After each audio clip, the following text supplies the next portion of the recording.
Bowser Jr., everyone's favorite stubborn little Koopa kid. Sometimes he's a more rational and clever villain than Bowser, and other times he's a crybaby that needs his daddy to do anything. Today, we're gonna look at Bowser Jr.'s role in every Mario game he appears in and rank him from worthless to elite. Despite Baby Bowser making an appearance in some Yoshi games, Bowser Jr. doesn't show up until Mario Sunshine, where he's basically the main antagonist. Spoiler alert, Shadow Mario, the guy that frames actual Mario for a bunch of crimes and gets him stuck playing cleanup, yeah, that's Bowser Jr. When I saw that as a kid, I nearly shit myself. I played these games all out of order, so I knew who Jr. was before playing this and thought Crystal Mario was a cool new enemy. And realizing they were one and the same was on the same level as finding out that Santa Claus is real. A random guy gives you a present. Let's go. This magic paintbrush he has is OP. It spawns enemies out of thin air, lets him morph into whatever he wants, slows Mario down, lets him teleport away when he's caught, and opens fast travel portals. What can't this thing do? Fair enough. Okay, I get it. After this game though, he only uses it in spin-offs, and in the one game where he's on Mario's side. But here, it makes him a much more threatening enemy, and I wish he'd use it more for his schemes. This version of Jr. is the best in just about every area. He comes up with the entire plan, puts it all into effect, and it goes perfectly for him. He kidnaps Mama Peach, and Mario's stuck doing community service on the island and can't leave. Wait, if he can't leave, why don't they just take Peach somewhere else? I don't know. The biggest downside to this Jr. is that Bowser kinda tricks him into kidnapping Peach by convincing him that she's his mom. I know at the end he says he didn't believe him and knew all along that she wasn't, but I'm sure there was some point in time where he did. He looks up to his dad so much, and probably takes his word as gospel. He built and controls a giant robot version of him for crying out loud, and that's a really good fight, but him blindly following in his father's footsteps is kinda what holds him back from being the best villain he can be, and gets him all tied up in that Mario Peach drama. That's beside the point though. This is an absolute elite role for Bowser Jr. His next appearance was in Mario Golf Toadstool Tour, but since there's so many Mario sports games and spin-offs, we're gonna talk about each series as a whole later in the video. As for Mario Bros. DS though, once again, Bowser Jr. is the face of the villains. He's the one that kidnaps Peach in the beginning, drags her around the world map throughout the game, and puts up a fight in every single mid-world fortress. Now these first couple of fights are easy as piss, but as you progress, he becomes more and more of a competent foe, and by the end of the game, he's still kinda easy, but is at least somewhat formidable. Each world's end castle has a boss that Jr. himself introduces to us, so he's the one actively dealing with Mario, and it's not like Bowser's the brains behind everything, kidnap Princess, hold her in cage, not that f***ing hard. We do fight Bowser himself a couple times, but he gets turned to bones once, and Jr. somehow recovers those and brings him back to life in some giant cauldron. Don't know when he got which powers, but alright. He's a nuisance, and he's pulling the strings of everything more so than anyone else, so he's going back up in elite. I'll talk about this one now because it's a one-and-done spin-off. Mario Hoops 3-on-3 is an awesome game, and Jr. is a playable character that's not all that special, but he does get his own stage and is a great inclusion to see, so... In Mario Galaxy, Jr. takes a backseat to his dad for the first time, and only appears once to actually fight Mario. He's on his airship blasting projectiles and sending troops of enemies after him, and it's decently challenging, but he's just kinda dancing on top of the ship and doesn't actively fight Mario like before. And outside of this fight, he only shows up a couple times to cue a boss battle, and then just goes away. Not a substantial role at all, but he's a solid enough henchman for Bowser and plays a pretty good bad guy. Just like last game, Bowser's the central threat, but this time Jr.'s got a bit more going on. This game gives the Koopalings their grand return, and Bowser Jr. is kind of in charge of them. He leads the kidnapper cake operations, pilots the airship world to world, and drops off each Koopaling to guard a castle. There's also 3 airship levels where you fight a Clown Car Jr. at the end, and these fights are actually pretty good. One gives you the propeller item block, the other gives you a frickin' clown car, and the last one ups the stakes the most by giving Jr. his biggest vehicle yet and making Mario ground pound the floor to send spiky bombs back up at him. They're some of the most innovative fights against him in the series, but still playing second to his dad makes him not quite elite. He's got almost the same role as he did in the first Galaxy, as the guy introducing new bosses to you, but the 2 times you fight him here are much better. Mega Hammer's the first one, and for as sweet as this mech looks, the way too obvious weak spots make it seem so much goofier and easier than it is. The Boomsday Machine, on the other hand, is much more impressive, but I just can't take the kid seriously when he's f***ing boogieing up in the cockpit. This is a dope fight though, but the end sends him flying off into space, and we don't actually see him again after that. R.I.P. bud, you were a solid bad guy. another individual sports game, or sports mix, and I actually had this one growing up and really enjoyed it. I know the games are super simple and use like 2 buttons usually, but I don't care. It's easy to understand and has a really nice coat of Mario paint, with fun stage gimmicks, and of course, a ton of beloved characters, including Bowser Jr., so you already know he's going playable but average. I'm not gonna lie, I've never actually played this game. It looks pretty interesting, but I know nothing about it, except for the fact that Junior's playable. And that's all I gotta know right now. He somehow wasn't included in any Paper Mario games prior to this, but in Sticker Star, he makes his long-awaited RPG debut, and it's nothing crazy. It's just like all his other recent roles. He's not the big bad guy, but you do fight him a couple of times, and the battles are just okay, and suffer from the mid-ass combat system this game offers. I'll give it solid bad guy tier, but it's on the lower end.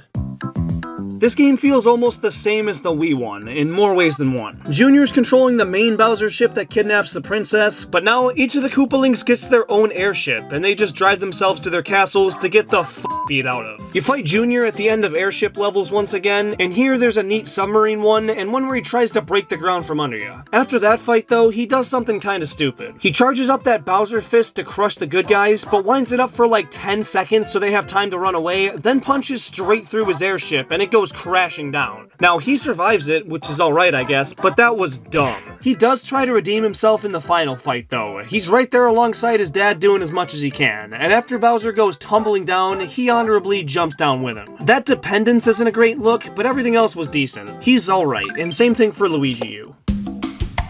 He only appears in this game during an optional side quest called the Battle Ring. If you beat a bunch of foes in a row, you take on Junior as a bonus at the end. And while it's something, it doesn't contribute to the story and therefore is worthless. He appears in World 6 and 7 as a standalone boss, and once more in the final battle alongside Bowser and all the Koopalings. Once beaten, he joins the players team, so you kinda get the best of both worlds with him here. Still though, it's a puzzle game, I don't want to put him that high. He'll go with the other games where he's not the main threat, but does okay for himself. In both Mario Maker games, Junior's a placeable enemy that's as useful as the player wants him to be, and since there's not much of a story mode, that's as much as he could be. In the Wii U version though, a Bowser Jr. amiibo unlocks him as a costume, which is sick, but it's not him, so it doesn't really help the ranking. I know he is here, but he's treated like any other enemy set piece, and not like an evil mastermind, so honestly, I kinda forgot he was here. This game features the real world clashing with the paper dimension, so it gives every character a parallel version of themselves, and the two Bowser Juniors get along really well. They're still not in charge of the evil operation, but they're not just one of Bowser's minions either. They do their own thing for a lot of the game, ambushing Mario on their own terms and trying to break the book that merged their dimensions to prevent their separation. These two are a hell of a team, and they're a lot more involved than Junior's been recently, so I think it's worthy of another elite tier. Another one-off sports game, and this one is probably better off that way. Frickin' horseback riding. He's playable, and that's it.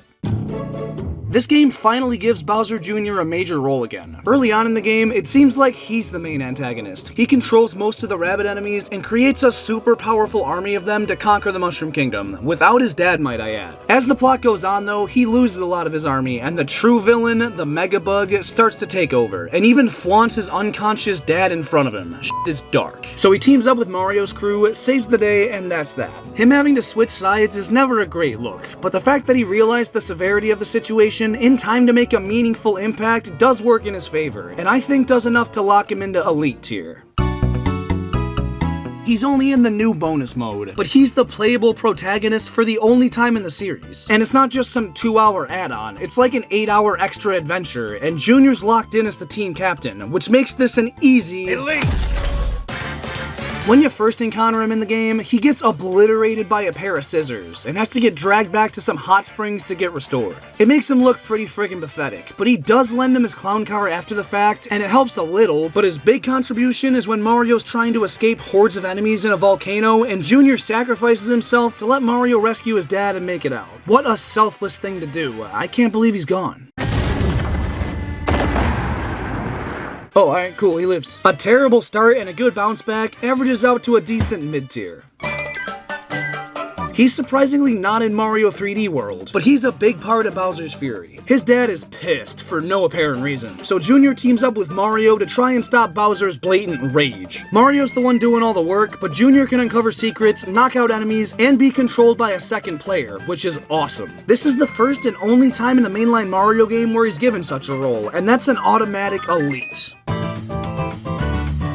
Same as Mario Bros. Wii Jr. He gets a new look and some cool new abilities to bring to the arena, but is the same old, lesser King Koopa.